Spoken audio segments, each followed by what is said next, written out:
અધ્યાય 21 સૂત પુરાણી બોલ્યા, હે મુનિ શ્રેષ્ઠ, પુરુષોત્તમ માસની વ્રત વિધિ બતાવ્યા પછી ભગવાન પુરુષોત્તમની પૂજન વિધિ કેવી રીતે કરવામાં આવે છે તે હું તમને જણાવું છું, તે સાંભળો. ધાતુની મૂર્તિને અગ્નિમાં તપાવ્યા પછી તેને બીજ મંત્રોથી પ્રાણ પ્રતિષ્ઠા કરવી. તેમ કરવાથી તે મૂર્તિમાં દેવતા દાખલ થાય છે. પછી પુરુષોત્તમ ભગવાનનું ષોડશોપચાર વડે પૂજન કરવું. આહ્વાન કરી બોલાવી તેમને આસન ગ્રહણ કરવા કહેવું. પછી તેમને પગ ધોવા, અર્પણ કરવું, આચમન કરતા રહેવું. પહેલાં પંચામૃતથી સ્નાન કરાવો, પછી શુદ્ધ જળથી સ્નાન કરાવો. પિતાંબરનો જોટો અર્પણ કરવો, જૂને પહેરાવી સુખડ ચંદન આદિનું લેપન કરવું.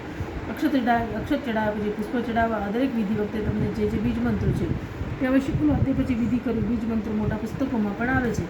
આટલી વિધિ બધા પછી અંગ પ્રત્યંગની પૂજા કરવી, જેમ કે ચરણની પૂજા, ઘૂંટીની પૂજા, ઢીચણની પૂજા, જાંઘની પૂજા, કેડની પૂજા, લિંગની પૂજા, નાભિની પૂજા, હૃદયની પૂજા, કંઠની પૂજા, બાહુની પૂજા, મુખની પૂજા, નેત્રોની પૂજા, મસ્તકની પૂજા. આ દરેક અંગની પૂજા ક્રમબદ્ધ રીતે કરતી વખતે તેના જે અંગોના બીજ મંત્રો છે તે અવશ્ય બોલો. આમ પ્રતિમાના સર્વ અંગોની પૂજા કરવી.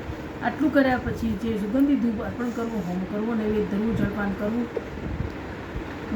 કરાવવું, શ્રીફળ ધરવું, સોપારી, કપૂર, નાગરવેલનું પાન ધરવું, દાન કરવું. પછી આરતી ઉતારવી, પ્રદક્ષિણા કરવી, પુષ્પાંજલિ અર્પણ કરવી છે અને નમસ્કાર કરવા.